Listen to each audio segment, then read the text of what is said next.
ВМРО ДПМН е да влезе, дуи да излезе од коалицијата, па да се гласа за уставни измени со примена кога Македонија ќе влезе во Европската Унија.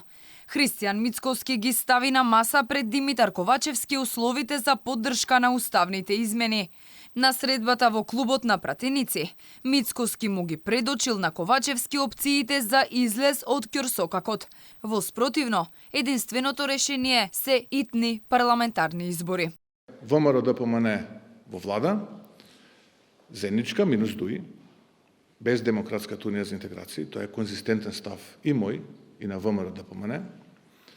Го почнуваме процесот со преодни завршни одредби кои што велат вака. Уставните измени ќе важат кога ќе почне ратификацијата на пристапниот протокол на Македонија во рамките на парламентите на земјите членки на Европската унија. Јас сум подготвен да разговарам со неколку премиери на земји членки на Европската унија на следниот состанок на Европскиот совет да изгласаат потврда, гаранција за сето ова кое што ние го збориме и со тој документ да дојдеме пред македонските граѓани и да кажеме еве, овој пат Европа застанува позади многувековниот македонски идентитет.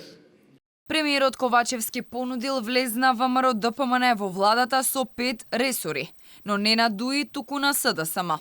Уставните измени според него може да имаат одложена примена, но само до втората меѓувладина конференција. Ковачевски е убеден дека има поместување во позициите на Мицкоски.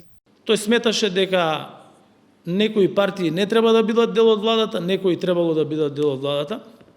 Сметам дека на нас ни треба влада во која што ќе биде едно широко обединување на сите, која што влада ќе има јасна цел и целите ви ги кажав.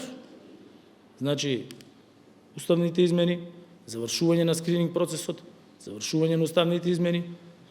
Лидерската средба сепак донесе одредени промени. Демократската унија за интеграција се огласи дека ќе прифати да излезе од влада, но само под еден услов. ДУИ е подготвена да поддржи влада без ДУИ до избори, доколку опозицијата ги поддржи уставните измени и истите стапат на сила пред формирањето на таа влада. Европската иднина на граѓаните пред се, напиша портпаролот на ДУИ и министер за надворешни работи Бујар Османи. Од ВМРО ДПМН ја поздравија подготвеноста на ДУИ да излезат од владата, но ги охрабрија сепак да го прифатат и нивното барање околу одложената примена на уставните измени до влезот на Македонија во Европската унија. Од партијата потенцираат дека само на овој начин Македонија ќе се увери дека нема да има, како што велат, други условувања за македонскиот идентитет на патот кон членство во Унијата.